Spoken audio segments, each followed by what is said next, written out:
Fuck Route Disney. 616. And fuck Disney. Welcome to Route 616. Fuck Disney. Yeah. Still with the perfect That was timing on epic. that. That I was hope epic. I had the timer on my screen.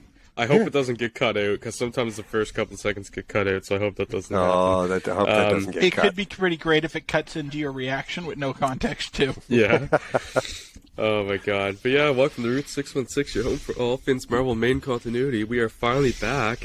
We didn't record the previous 2 weeks, took time off. For all the none of you who missed us. Exactly. So we are finally back. I'm a little sick, so if I sound a little off, that's why. Because he's been watching crap television shows. I'm sick. That's why I'm sick in the head. I'm sick, sick in other ways for the last week or so. So here we are. So today I'm watching Uncle Elmer's wedding voluntarily, so I can't judge. Yeah, Bill's in the That same was boat. Uncle Essentially, Elmer. You don't want to know. Okay. He was forget I asked. fat, talentless Shit. professional wrestler from the 80s. I said yeah. Big Paul I tried Pettipaw? Jake the Snake? Jake wasn't that fat yet. That's the 90s. Anyway. Oh. Yeah, that's once the game took hold. Anyways, we're not here to talk about wrestlers' downfalls today. Okay. We have a few comics ahead of us to cover. This is actually going to be a pretty quick week, probably, but we also have our end of the month activities to do because we missed it last month, so we're going to do it now. Tales of Suspense will start us off today with issues 54 and 55 as we do the A stories of each, and then we're going to do the C stories of each. So that's 4 to 6 of our entries already for the week, and then we're going to go into Strange Tales issue number 121 with the A story being a Human Torch story, of course, with the return of a classic villain, and the B story is a Never Doctor Strange story. With the Alrighty. return of a classic villain. I joke, actually, this one's quite good, but yes, they are bringing back Mordo again. Yes. Mordo. It's actually one of the better Mordo stories I've read so far, to be fair. I'd say it's the best so far, but Aw, Yeah. Mordo. It's other really good. maybe his first Strange. one, but Him not like Sheriff Bart like that. But no, that's Mongo. That's I different. know. I know. we shall get started with Tales of Suspense, issue number Suspense. 54. And The A The story. suspense is, can Ryan say it right? No. enunciate. I struggle with SS. Mandarin's Revenge is the story title, which is, of course, a Stan Lee project. Art's done by Don Heck, which is a nice little treat, and we have the cover done by Jack Kirby with Chick Stone helping him out. We have letters by Artie Simic. This is a March 1964 release and a 13-page story, and Dan is free to go anytime. Can we talk about how terrible that cover is? It's a pretty bad cover. Oh my God, that's horrible. The only upside to this is Marvel has started adding a little color to their villains. He's not just all green.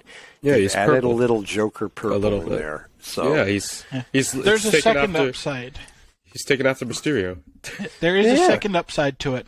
which is That green blast is hiding the absolutely terrible current design of Iron Man's mask. okay. That's entirely fair.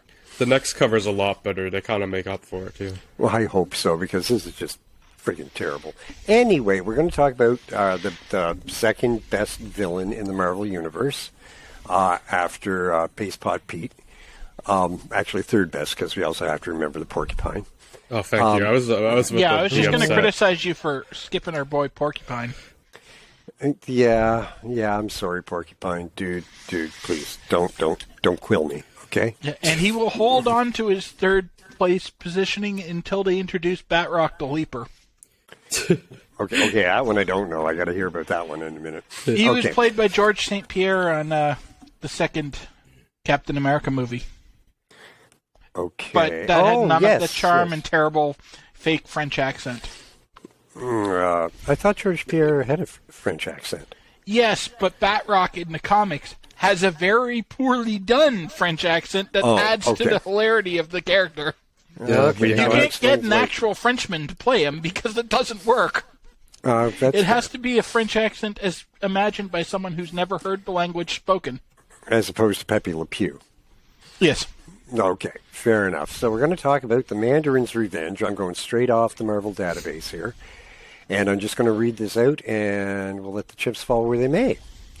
Amen. The Mandarin's Revenge. While out testing his new armor, Iron Man receives a call from Pepper Potts. She asks him to locate Tony Stank, whose presence is required immediately at Stank Industries. Iron Man returns to his office through a secret tunnel and changes back to Tony Stark. Pepper tells Stark that he's required at the Pentagon. Tony rejects both Pepper and Happy's offer to accompany him, fearing for their safety. Ooh. And even sends Hogan on an inspection tour of one of his factories to keep him away from Pepper. Tony admits to himself that this he fears... is starting now. Admits to himself that he fears a romance between Pepper and Happy could be growing. Well, got a little something going on there, Okay. Using a combination of his jet boots and roller wheels. Yep, you read that right. Welcome to the 60s, brother. God. Tony travels to Washington as Iron Man and meets with the Army after changing back to his civilian alter ego.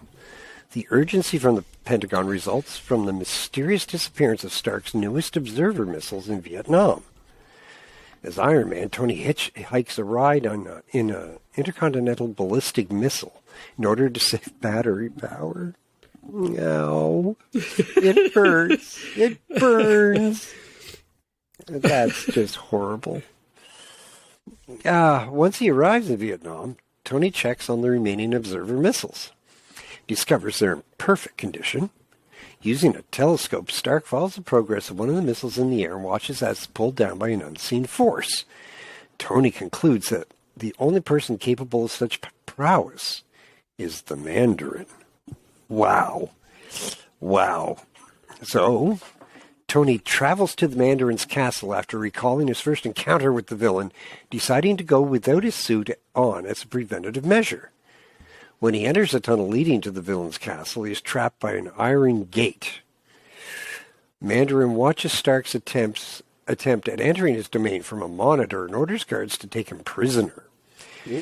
When the guards try to open Stark's briefcase, a sleeping gas is released which knocks them down. Stark dons his suit, which was stored inside the suitcase, and goes after the Mandarin. Never mind.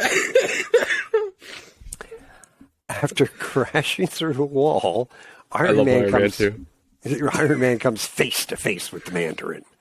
You little orange bastard. The villain uses one of his power rings to bury Iron Man below the rubble, but the Golden Avenger escapes easily. As he approaches his enemy, Iron Man falls into a trap when he walks through a paralyzing ray. However, Iron Man resists the damage to the Mandarin's surprise, and the Madman is surprised by Iron Man's ability to both resist his attacks and keep mocking him. God must be a Manchester United fan. Bloody, they're everywhere. It's hard to be a fan of not a failing football club. As we would all know. Yeah. Iron Man is forced to flee from the battle, and just like Ronaldo, due to the drain on his batteries. I'm not even mad. That was good. Sorry, it was there. I was taking it. Well, you should. That was awesome. He uses his remaining energy to dodge a sword and repel a barrage of miniature attack rockets. Miniature attack rockets, that's cute. Using magnetic repellents. Isn't that kind of a... never mind. What's wrong? Nothing. Let's take this magnet and repel it. So couldn't they just say by reversing the polarity? The Mandarin that uses... would require no terms related to magnetism. Okay. The Mandarin uses one of his rings to engulf Iron Man in black light, turning him into Elvis. Rendering him blind. The villain finally uses a set of unbreakable steel bands to trap Iron Man. What's all those stains on your armor? And lowers a group of dynamos that would destroy him. With no power left to break free, Iron Man accepts his fate and wishes he hadn't been so cold to Pepper and Happy the last time he saw them. With his seconds numbered, Tony pledges not to give up or beg for mercy and show the Mandarin that nothing can shatter the faith of an American. He's a real American. Our country 'tis of the la la la misery. I don't know the words. Anyway. The true national anthem, Rick Derringer's Real American. Yeah. True dat. So yeah, this comic was fine. It was definitely a thing I read. It squeaked out with a 3 from me, but just barely. Same here. I love the villain. Like, I do like the Mandarin. I think he's a great villain. It gets a lot better when the Mandarin actually gets involved. Yeah, currently they haven't done anything they didn't do in the last Mandarin story. That's my big problem with it. It's just like a more padded out version of the previous Mandarin story. The big positive of this issue, though, is that it has a brilliant cliffhanger. And we were complaining before about the no cliffhangers where, like, the hero looks like they're going to lose. This was one. We finally got one. Yeah. I think probably the only real problem I have with it, and it's not, and I don't want to pick on Iron Man specifically, one of the problems I have with Marvel villains in a lot of these stories is their defense when they're being attacked by the superheroes is always tailored to a specific superhero, right? You know, it's like Mandarin knew Iron Man was coming. What if Thor showed up? What the fuck would the poor bugger do then? Right? What if the Hulk showed up? Yeah, right? That's the problem with the whole medium at the time. Yeah, I definitely agree with you. You know, because it's not even just a Marvel thing. DC does exactly the same thing. DC did do that. They were very guilty of it. Yeah, Superman busts in, and oh look, Lex Luger just happens to have some kryptonite lying around just in case. Yeah.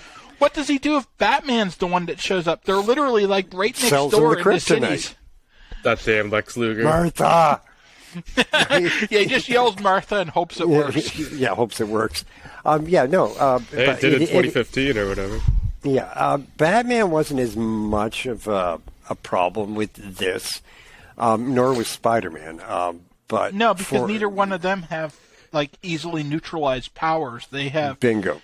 You have to just use conventional defenses against them. Yeah, but I find with something like this, if I had any problem with the story, it would be that just the Mandarin assumed it was going to be Iron Man who came knocking on the door to stop him. Yeah. How dare you stop me from blowing up innocent civilians? Yeah. I'm an American. I'm allowed. Iron Man is the most American of heroes. Yeah. I also need to call out... it's a trope in Marvel, at least. I haven't seen it as bad in DC, but it's definitely a trope in Marvel around this time. And in this case, it just gets a nice, healthy dollop of racism thrown on top. Yeah. Which is that as soon as someone interferes with whatever is going on, the hero's immediately like, it must be villain of the month. They're the only ones who could do it. It just seems so much worse when he's talking about Asia. And he's like, the only person with enough ability to interfere with my missiles must be the Mandarin, which just kind of buries an entire race of people. Well, it is. There's a lot of times racism and political ideology get confused for each other in these things, and they're all guilty of it, especially in this particular era. Yeah, right. And in their defense, in this case, I don't think it was actually racism. It was just the trope of hero immediately identifies the villain of the week. Yeah. It just seems so much worse in the context. But if it was in, like, Kingpin in New York, he would have done exactly the same thing. Only Kingpin would have the power to interfere with these missiles. Yeah. The interesting thing about the Mandarin's character at this point is that it seems like the characterization of the Mandarin gets more racist than it is at the start of the character's creation. Yeah. Mandarin has some rough decades ahead of him before he really becomes like a hero or a villain that's respectable to say, oh, he's my favorite villain.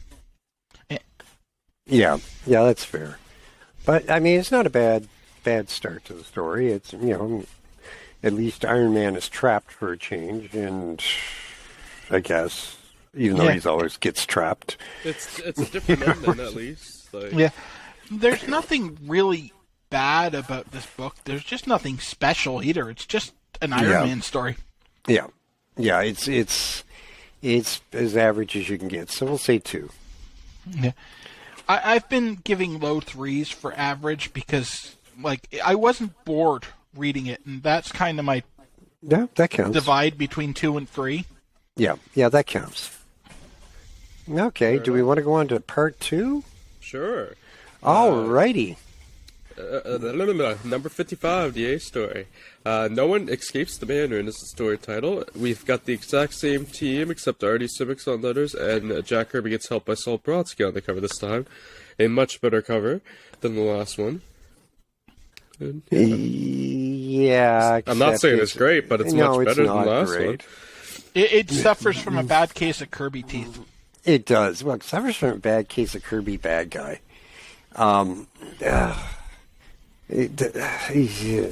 Again, about the only positive is they've added color to the bad guys for a change. You know, there's a little extra Not a color fan in of there. the big M on his jumper, no. No. But we're going to jump right into this. Just keep this moving along fast. So part 2 is no one escapes the Mandarin. No one expects the Spanish Inquisition. Prisoner of the Mandarin, Iron Man is about to be destroyed when he comes up with a way to bluff his way out of the villain's grasp. Thank God for that, because he only had seconds left. Because the Madman is unaware that Iron Man and Stark are the same person, the Golden and Red Avenger reminds the Mandarin that after escaping capture from his guards, Stark remained loose in the castle and could be foiling the Mandarin's plan at any moment. All right, I need to stop you right there. So you kill Iron Man and then go hunt down Tony. Yeah. I also need to stop you right there because it's way worse in the comic than it's told there. Oh, that's great. The thing that triggers this conversation is that Iron Man starts smirking about the fact that Tony's running around loose in the castle, causing Mandarin to ask him what he's smirking about. You know, with his metal face that doesn't move. Uh-huh. Okay. That little tidbit. All right.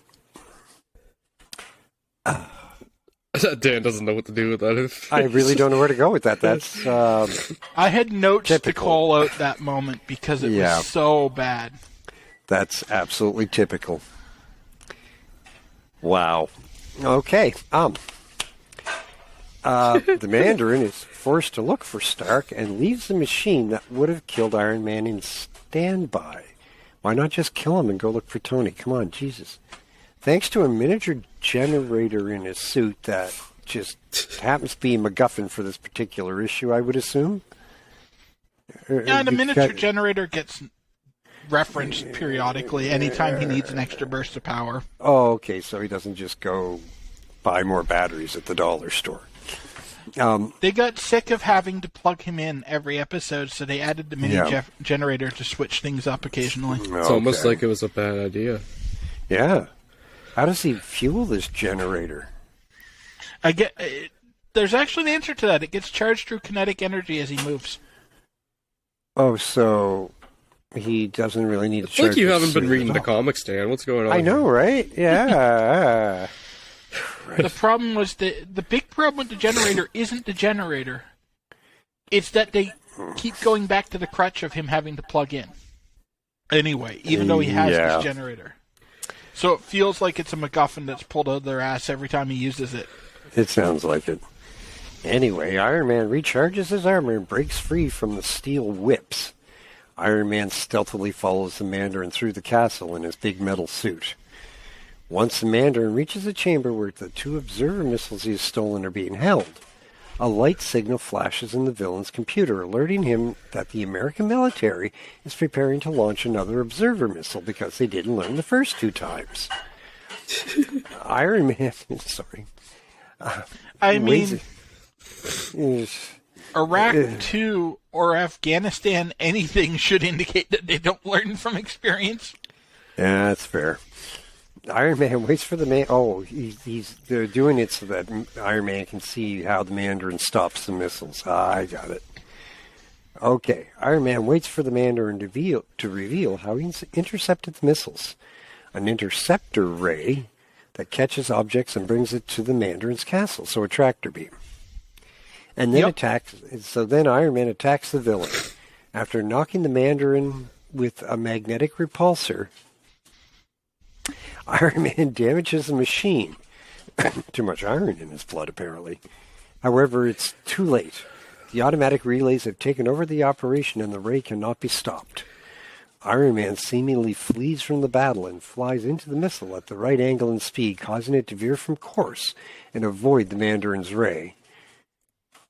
In saving the missile, Iron Man is caught up by the energy ray and pulled back into the castle.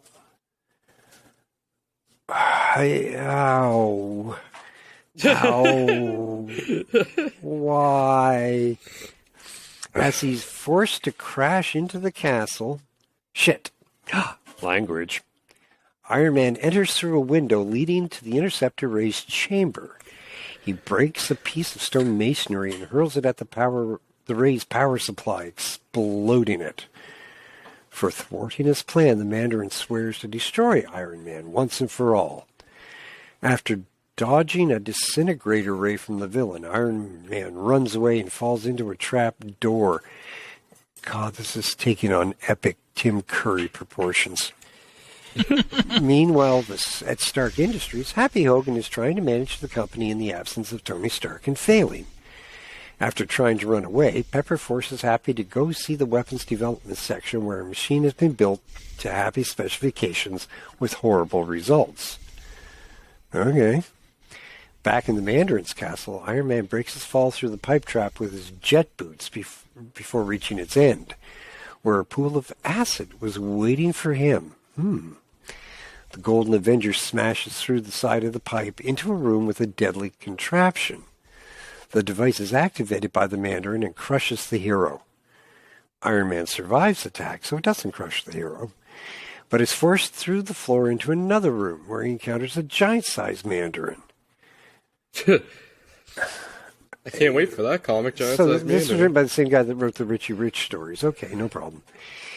Iron Man tries to attack his gigantic foe, but it is merely an illusion created by an elaborate complex of mirrors.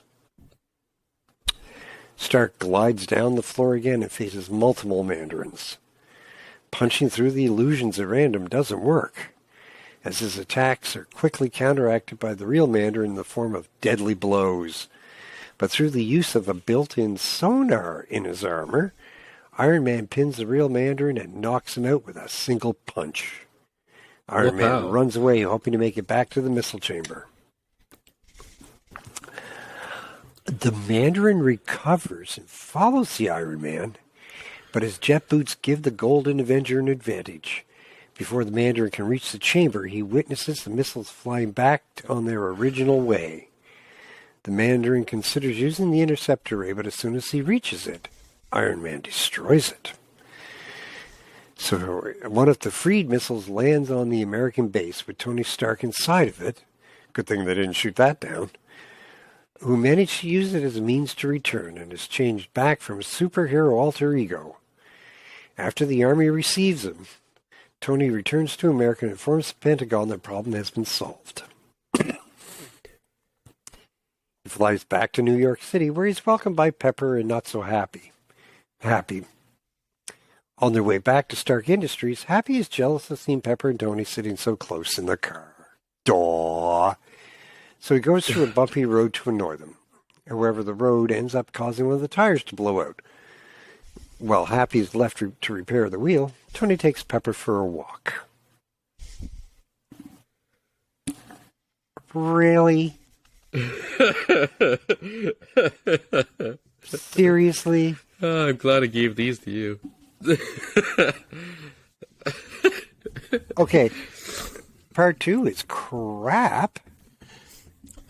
Please tell me you didn't better enjoy than it. it summarizes like most 60s action issues, because this is like 80% just a fight. Okay. Yeah, I think I actually enjoyed this one more than the first part overall. Okay, But there's- because the I thought summary the makes it first sound part was- horrible. I thought the first part was better, but the summary does not capture why it's good. I still Okay. gave this one. I still gave this one a 3. I gave this 3 too. Like, it's a lot better than it sounds in the summary. It's a lot of 60s comic bullshit. Yeah, so it would seem. Yeah, which sounds really bad when you say it out loud, but, like, it's just what comics were doing at this time. Oh, this issue has a pin-up of Pepper Potts.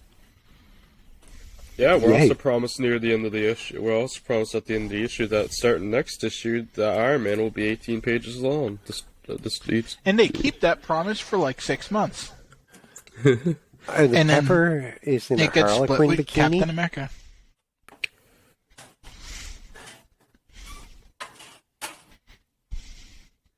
Wow, this is... Are you looking at the pin-up of Pepper? Yeah. Okay. No problem. Just bookmark that. Dan will be going back to that after the podcast. No, you really won't. Trust me. Dan was this one. No. Well, look at that. Should have kept the freckles. It would have worked then. Yeah. Oh boy. Well, what do you probably give it a 2 or something, right? Or do you give this one a 1 I gave it because you 3. didn't like it? I meant Dan. hated it. So It was so contrived. It started out well, just ended up really contrived. Yeah, and this is a problem for a while with their 2-part story arcs. They start off with a good premise. Yeah, and then they don't know how to finish it. The second issue is just a fight for pretty much the entire issue, and just a bunch of comic bullshit. Like, they don't actually have a 2-part story. They just backload the fight and fill it up with a bunch of contrived traps and stuff to stretch the pages. It's like reading early Stephen King. Great start, just no idea how to finish it.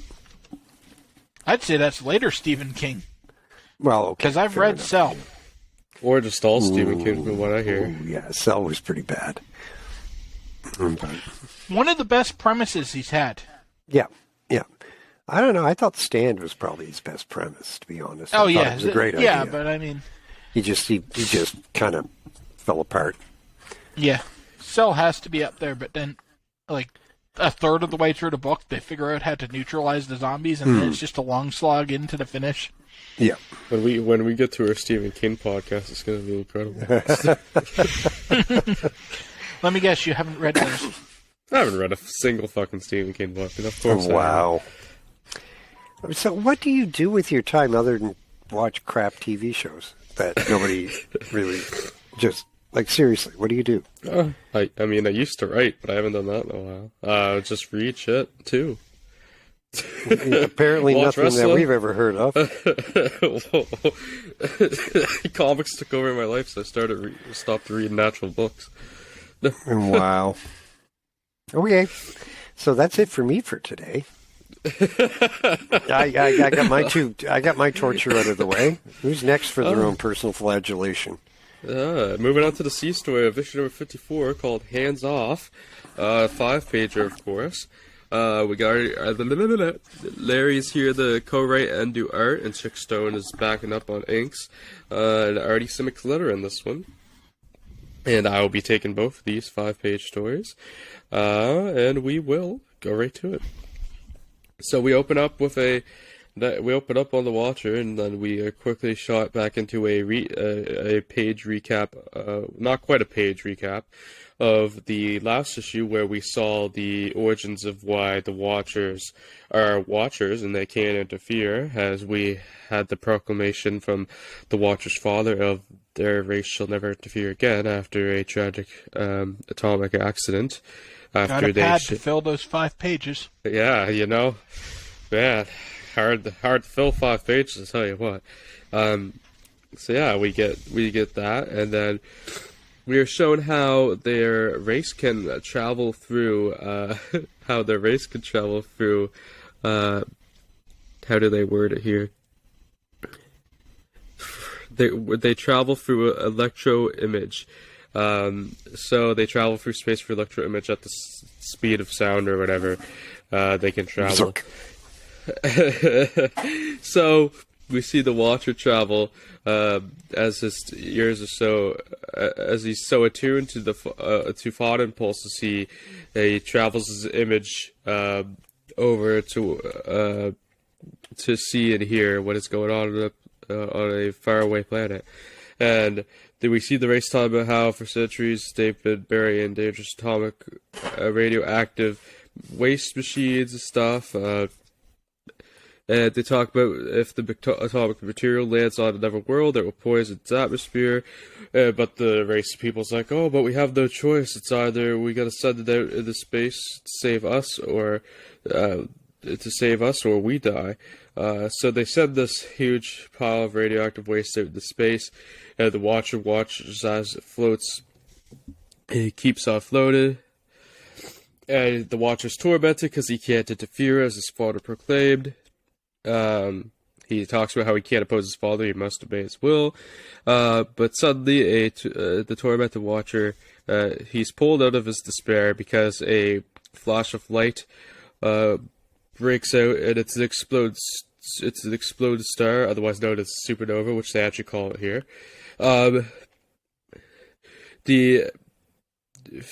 This is a incredibly lucky coincidence, as thankfully the supernova happens to be directly in the path of the radioactive waste that was going to hit another planet and kill the whole race, and it destroys the radioactive waste, so it will not kill anybody on this day. And the Watcher didn't interfere, but he just watched, but it all worked out in the end still, thankfully, this time at least. So that's pretty much the story. Uh-huh. Yeah, I just gave it 2 stars because, I mean, it's a 5-page whatever. I actually gave it 3. I thought the twist actually worked for once. Fair enough. I won't judge you for it. I mean, it was kind of contrived, but... Yeah, I'm not prepared to argue with you because you're probably right, but I found it contrived as well. Yeah. I mean, of course it's contrived. They have 5 pages. They can't flesh out anything. Yeah, there's not a lot of room to play. No, Dan, technically I'm right according to the average of the site. Yeah, no, I did. I am an outlier in this one. You are. Yeah. Bill actually liked it more than most people. Yeah. Yeah. Okay, and now I shall pull and up since Dan hasn't chosen to argue with me, I can save my ammo for later. Oh, God. So let's move on to the next 5-page story, which is for issue 55, of course. This one is called The Sun Stealer. This one is 5 pages, of course. Artie Simic letters this one also. Larry here for art and co-writing duties. And there we go. I shall take this one too. This one might be more rough because I didn't look at this one beforehand. Okay, so we open up on the Watcher is standing on the moon watching the Earth from far away. They're talking about his ultra spectrophysion, where he can view countless cosmic creatures from his vantage point on the moon. I guess this means he stopped stealing Johnny Thunder's Thunderbolt to get around. That makes sense if you've read a lot of early 40s DC. The Watcher's viewing time is interrupted suddenly when a strange spacecraft approaches, flying erratically like it's in trouble. The ship lands on the moon here, in the Watcher's home, and it's the strange race of alien beings, and the one comes out towards the Watcher, and it's like, you, whoever you are, can you help me? My craft's gyro stabilizer is damaged, so, he asked the Watcher for help, and the Watcher starts to come towards him, and he's like, "Well, I can help no one. I'm merely an observer, so I just have to spectate all the cosmic events, nothing more." And the alien's like, "Oh, that's exactly what I wanted. I've deceived you, Watcher." He's like, "My ship's not damaged at all, and I was just testing you to see if your reputation was true." So the alien's like, now that I know that your reputation is true, we're gonna carry out our plan to secure any knowledge that we can. So the Watcher's like, "Oh, you were smart to lie." He's like, "I can sense a greater evil in you. So what is this plan?" So the alien's like, "Oh, well, hear me well. We come from another galaxy, and we have been..." He talks about how his race has been warmed and nourished for ages by the energy of his sun, which is now burning out. So his planet's sun's burning out, and they have their heat has disappeared, and their food resources are dwindling more. So the alien talks about how the greatest scientific brains have constructed a mammoth magnetogravity machine, which he talks about how they cannot save their own dying star, but they can use an instrument to steal another sun. Whoa!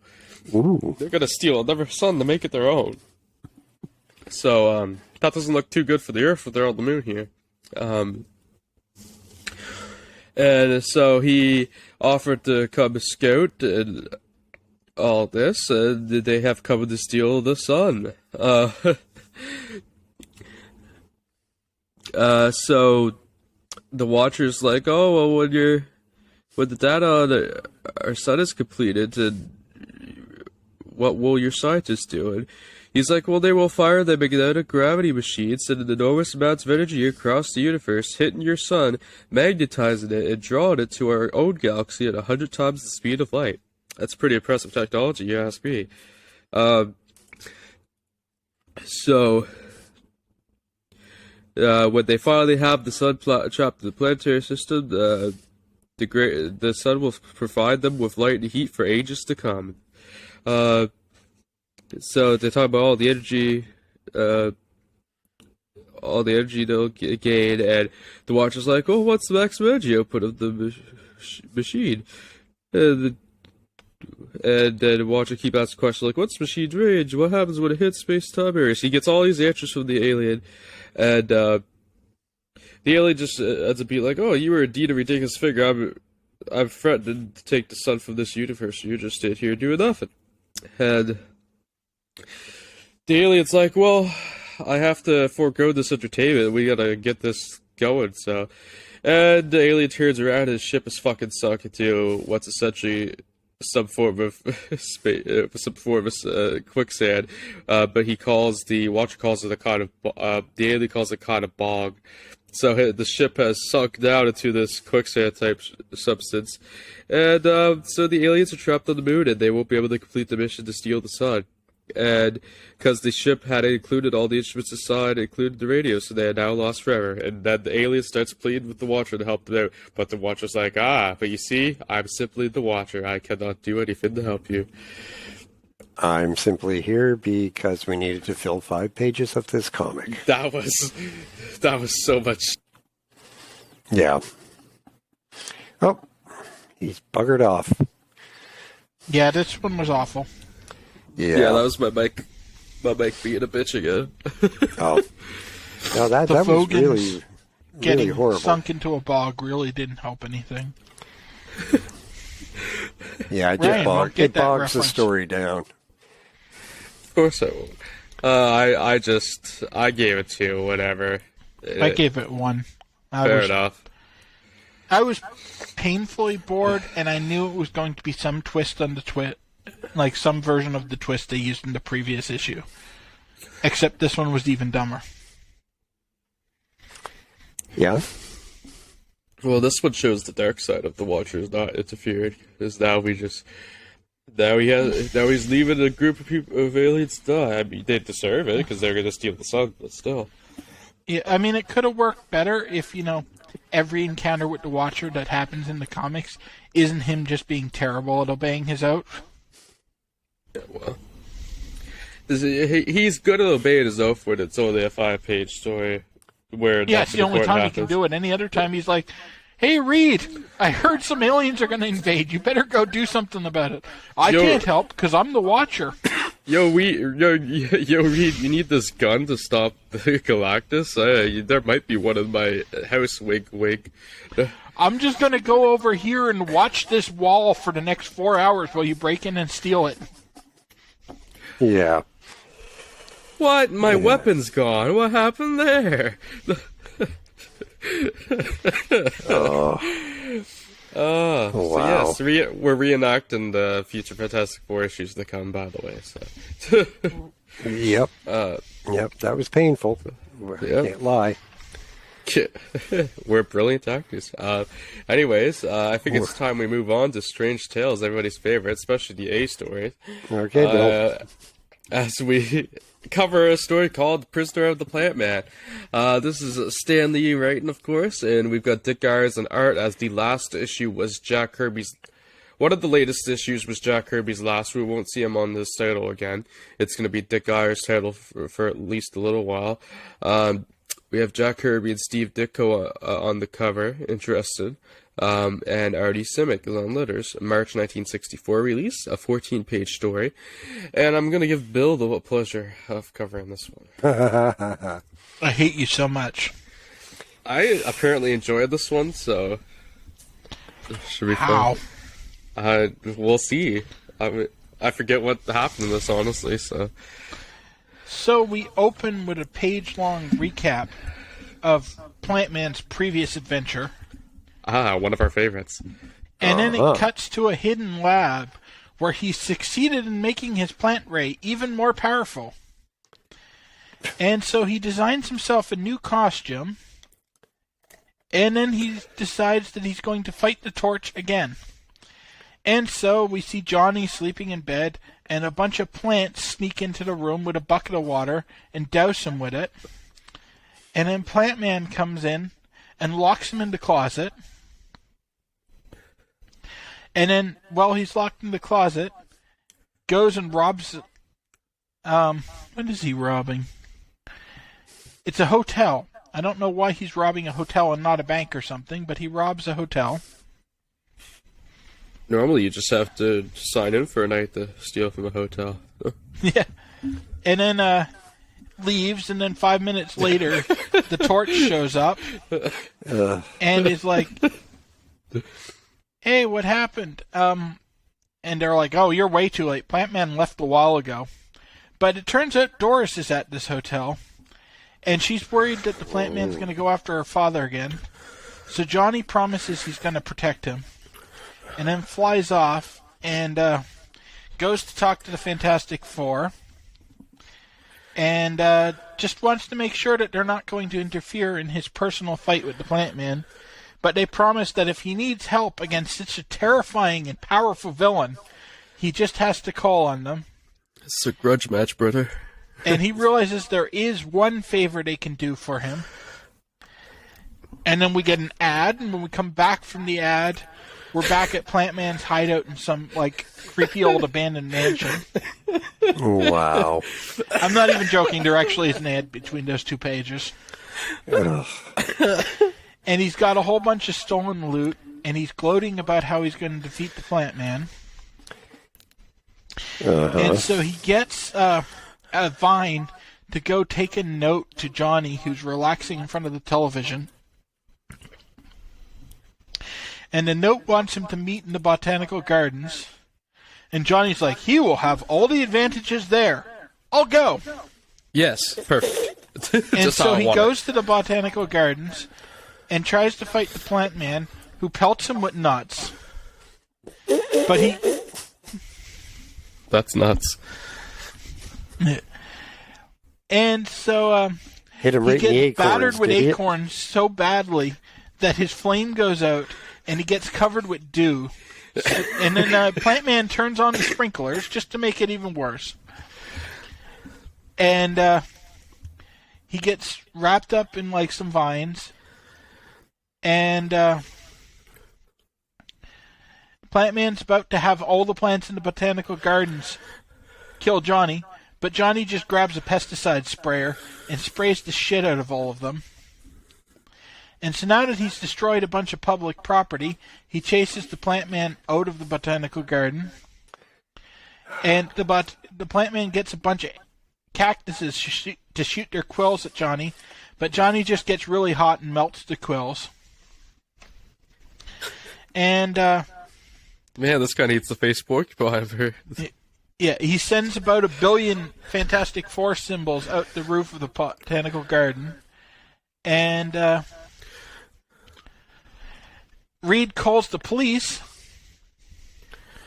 because he won't interfere. And so the police are on their way to the botanical garden. And Plantman's all like, Ha! You fell into my trap. While you were busy fighting me, I sent a whole bunch of plants to go murder Doris Evans. And, I feel like you should focus on murdering the father first. yeah, if I don't send a signal every 67 seconds, they're going to kill her. And so you actually lose, and you're going to have to let me go. And that's when Johnny reveals that the favor he asked earlier was for Ben to go keep an eye on Doris, and Ben just ripped apart all the plants off screen. And so Johnny punches the Plantman, and then the police arrive and arrest him. And then Johnny goes back to go on a date with Doris, and she's really happy, and she bought him a plant, and thanks. And Johnny's all like, "Oh man, I didn't want a plant." And that's the end of the story. It was great. I gave it a 3. I gave it 2. How the hell did you give that a 3? Well, I would give it a 3. The average is a 2, but I'm in Yeah, the wrong it's 2.01 rated on the site. I think for me it was just so bad that I don't know, I just somehow enjoyed it. It was so bad it was good type deal to me. We're not talking about a Criminal Minds episode. Okay, you know, This is so bad it's bad is boring. bad. Bad is bad. I don't know. I might have also just been in a good mood to read. It could have been one of those situations, but I don't know. I just had fun with this one more than the first one. I mean, yes, this one was more fun than the first one, but that's because the first one was also awful. I think, well, yes, but I think I turned my brain off for this one because I was like, it's Plantman, this is gonna be stupid, so let's just try to take it as best we can. So Yeah, that's how we okay. got there. The biggest problem with this one was that the most interesting part of the comic happened off panel. I know. I was gonna say, like, why we don't get to see the Finn fucking rip The these biggest plants problem apart? with this one is the fact that Is it that even they brought the exists. Plantman back. Yes.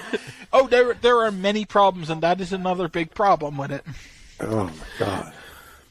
I gave it 2 just because the story was coherent and I knew what was happening, and I tend to reserve 1 for either deeply offensive or doesn't make sense. Yeah. Yeah. How about pointless? Add pointless to that list. I'm glad we all enjoyed this one. Oh, that was horrible. Please go on to the next one, Bill. Please. My pleasure. Strange Tales, the Beast story. Of course, Doctor Strange's story. This one's called Witchcraft and the Wax Museum. This one has a low rating too, and I really enjoyed this one. So I don't know. Not that low, 2.7. That's pretty low for this one, I feel. But anyways, this one, of course, Steve Ditko is on art duties here, and he's on co-write duties, of course, too. Alright, he submits all letters, and this is a 9-page story. Yeah, an extra page. Let's go. Yeah. I think part of the reason for the rating is you're starting to see Mordo fatigue. Yeah, probably. Some people are marking it down just because Mordo's in it again. Anyway, this story opens with Doctor Strange keeping the world safe from the powers of black magic by answering the phone. Let's And fucking go. He gets a phone call from someone asking him to come to his address at once to help him. And so Strange decides it's too slow to go to this guy's address. So he goes into his spirit form and zips over there and discovers a recording machine talking into the phone and realizes he was sent on a wild goose chase. By a telemarketer. So he goes back to his own house and finds that while he was away, someone stole his body. And, of course, it was Baron Mordo. Yes, this is the body snatcher story. Let's go. Oh, God. Okay, And well, Mordo that's reveals intriguing. that Let's if- go. Mordo reveals that if he stays in spirit form for 24 hours, he will die. When did that start? Now. Oh, okay. Right now. Now, And so, what you're watching is happening right now. Yeah. So Strange realizes that he has to find his body in the next 24 hours. And so he tells Mordo that he'll defeat him, and then sets off in search for his body. And Mordo gets some ectoplasmic forms to go fight him, but he defeats them fairly quickly. And then he searches for like 23 hours and 50 minutes. And after like 23 hours... I love how specific it is on the time. Okay, the 50 Please. minutes was me being a smartass. But after 23 hours, he realizes he can use his amulet to track where Mordo went with his body. No, he can't, because the amulet's with his body. He's in spirit form. Try again. He uses the spirit form of his amulet to track the body. Don't question the logic of a black magic story. Okay, sorry. And so he tracks the body to the wax museum, where Mordo has it on a pedestal, encased in a spell that he cannot penetrate, and without spending hours on it, and he doesn't have hours anymore. And Mordo shows up to gloat and tell him that there is only 10 minutes remaining at this point, so now we're at 23 hours and 50 minutes. And Strange is like, I only have 10 minutes to save my body. Whatever will I do? And so he's not going to give Mordo the satisfaction of witnessing his failure, so he leaves. And Mordo starts yelling insults at the body. And all of a sudden, this, samurai statue that's just in the wax museum grabs him and ties him up and gags him so he can't mutter any magic words. And so Mordo turns into his ectoplasmic self, and Doctor Strange's spirit form comes out of the statue, and they fight, and Mordo starts winning since Strange is exhausted from having spent so long searching for his body. In spirit and Mordo form. ends up vaporizing Doctor Strange. And then Mordo goes to try to return to his spirit form, or to his body, and finds himself trapped in some sort of spirit prison by Strange, who had created an image of himself, which is what Mordo had defeated. And then Strange easily returns to his own body because the spell has disappeared for reasons that are not explained. And then Strange tells Mordo that, he's not going to kill him. He'll let him go back to his body, but he's going to have to wait every bit as long as Strange had to wait to get back into his body. And then he walks off into the night, and that's the end of the story. So as you can see, this was not overrated or underrated. Upon reflection, I kind of understand. Don't you even. But Don't. I really enjoyed reading this. Yeah, no, I also gave this 3 stars. This was fun, but it is kind of dumb. You see, I went a step further. I gave it 4 stars. The hell?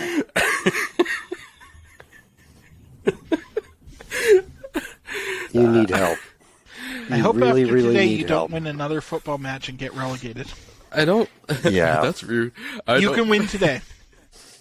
I don't think I don't think I realized that his blockage of getting to his body was just not really explained when I read it. I think that just kind of went by. I just had a lot of fun reading this. It was really goofy and really fun. I think it was suffering from short page count. So they kind of just assumed you'd figure some stuff out. Like, most likely what they were going for is that once Mordo was in spirit form, he wasn't maintaining the spell around Strange's body. Yeah. But since they never out and out say it, and the rules of magic at this point have not been established, it doesn't entirely work, and it just feels, arbitrary when Strange can finally get back in.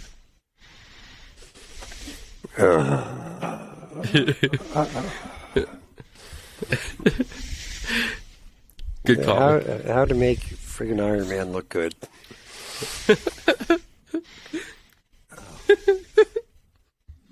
I'm not saying a word. This was just whatever. On that high note, let's talk about our end of the month stuff for December. Yes, we are a week into January, but we'll ignore that. We are adding this week's comics when we get to our best and worst. But let's just discuss the poll list real fast. It should be really quick. Yeah, this is the part where I bow out on you guys because I'm not doing a pull list. What about the best and you have your best and worst? My best and worst? For the month, we can just go, we'll go into that first so you don't bow out yet. Poll list is going to take us like 3 seconds. I know. Because I I'm was not just making gonna. any changes. No, I'm just on Fantastic Four back, and that's it. So that's literally done now. So, okay, but Bill, do you want to list our comics for December? Sure. Just give me 1 second to write Fantastic Four back into your window. That's All right, why we started doing it first, because it's quick. It's quick, and it's kind of anticlimactic to go to that after best and worst. Yeah. That's what you said. So this month we had Sergeant Fury issue 7, which was his court-martial.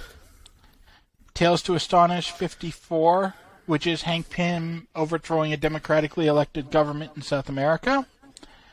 Tales to Astonish 54 Sea Story, which is a bad story told by Wasp that I don't remember and I'm not going back to look at.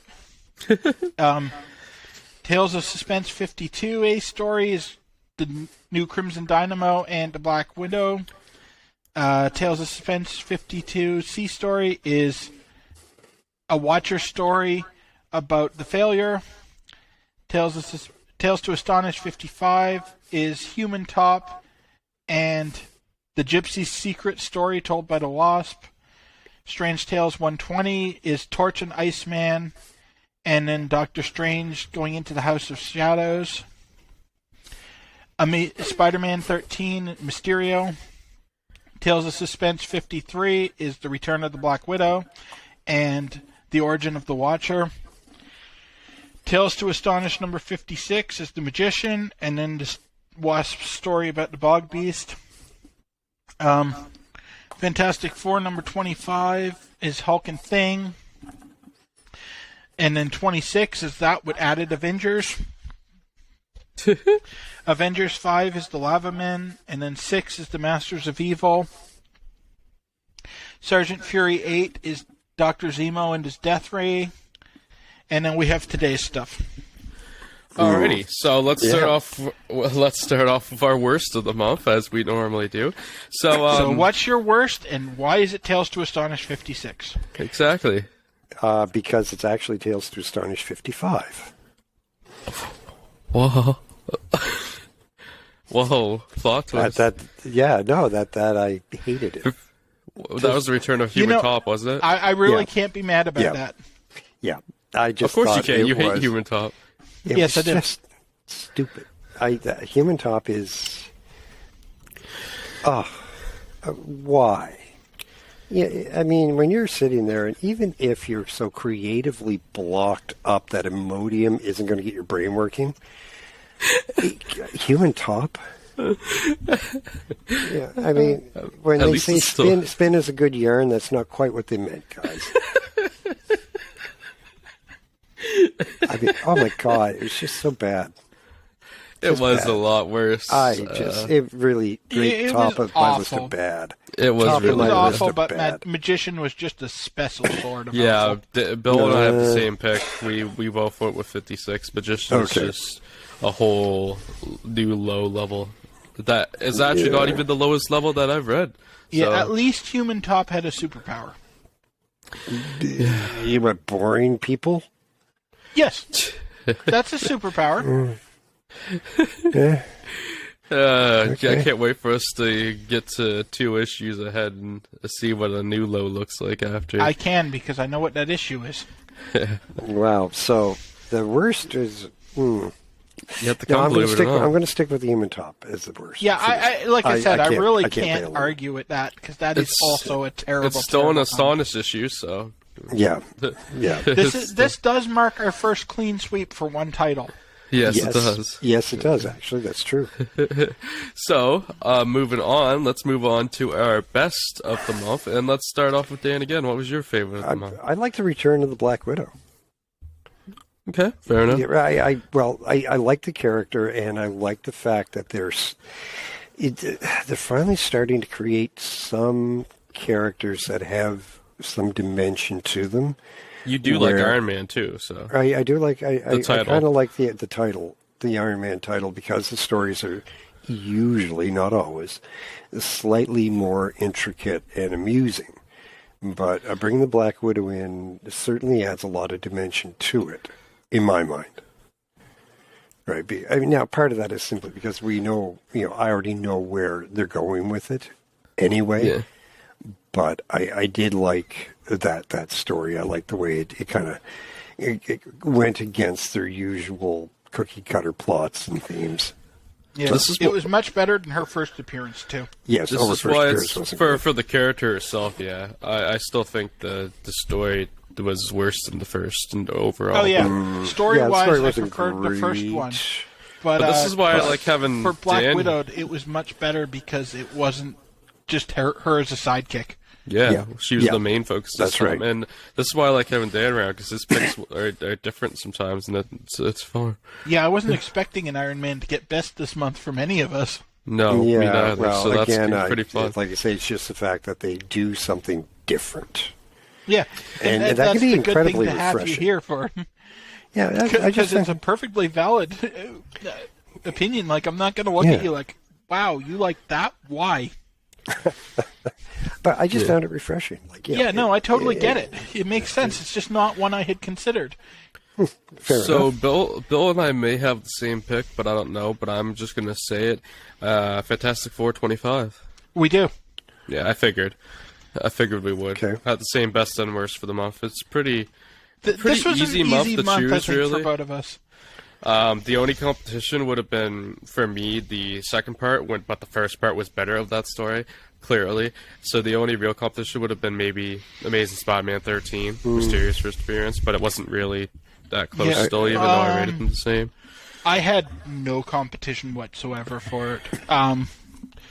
I can say, out of this month, the only story I really didn't just think was, a decent comic, but would actually say was good, was that 2-part story. And like Ryan said, 25 was the better of the 2 parts of it. Yeah, it definitely was. Everything else, I enjoyed a lot of the stuff we covered this month, but it was just this is a decent way to spend 15 minutes reading a comic. Yeah. It could I'll have been move much on. worse. Probably never think about those comics again. Yeah. Actually, probably the comic I enjoyed the second best would be Giant Man overthrowing a South American government. Not because it's good, but because it's comically honest about American foreign policy. Yeah. And just so stupid it's funny. Oh, Fair man, enough. I'm still so sad Dan missed that. Yeah, so I really wish Dan was there for that one. It's so fucking good, Dan. I'm so not sad I missed it. What do you They mean? literally elected a communist government in a South American country, and the CIA sent Giant Man to go overthrow the communist country and instate democracy again. Oh, it was beautiful. Oh. It was the most honest depiction of actual American foreign policy in the 60s I've ever seen in a work of fiction from that era. Fair enough. Yeah. Oh, so good. Oh. Anyway, I suppose this is the part where we can start ending this off. So we hope you enjoyed our comeback after a couple weeks here. We are, of course, on YouTube, so please leave a like, subscribe, comment, share if you'd like to. That's probably the best way to watch this. But we are also available on Apple Podcasts, Google Podcasts, and Spotify, of course, where you can vote on your favorite story we covered each week. So make sure to click that and tell us why you like the Sun Stealer. I don't know. So yeah. Anyways, we'll hopefully have an announcement about a January bonus episode at some point, maybe. Yeah, since maybe we next completely week. bailed on our December one. Yeah, it's been an interesting time recently. Yeah, But anyways, it has. we will see you all next week for this podcast, and then maybe soon after that, hopefully for the bonus episode. So we will see you all later, and peace out. What are we covering, Ryan, before we leave? We're going to be doing the Alien franchise finally that we were Not originally going for the bonus episode. Oh, fuck. For the main podcast, yes, I normally do that, don't I? I'm Jeez, doing buddy. really good as host right now. Blame it on the sickness. Anyways, next Damn. episode of Route 616 episode 32, because today was episode 31, which I never said, because again, hosting real good today. Fantastic Four issue number 27 will start us off, where we see the search for the Submariner, and then we will go into Strange Tales issue number 122, which the A story is the terrible trio return in the face of the Human Torch, and the B story is Doctor Strange exploring the world beyond. Then we go into Daredevil issue number 2, where he faces the evil menace of Electro. And then we have Fantastic Four number 28, where they team up, where they fight and then team up with the X-Men. And then to end us off on the highest of notes, not jokingly at all, Amazing Spider-Man number 14. But before you say anything, Dan, this is the first appearance of Green Goblin, so you'll actually enjoy this one. Yep. Another great villain. There we go. Shit title. So now that we've done our stuff properly, and by we I mean me, now we will see you all later. And peace out, everybody. Let's go, Wolves.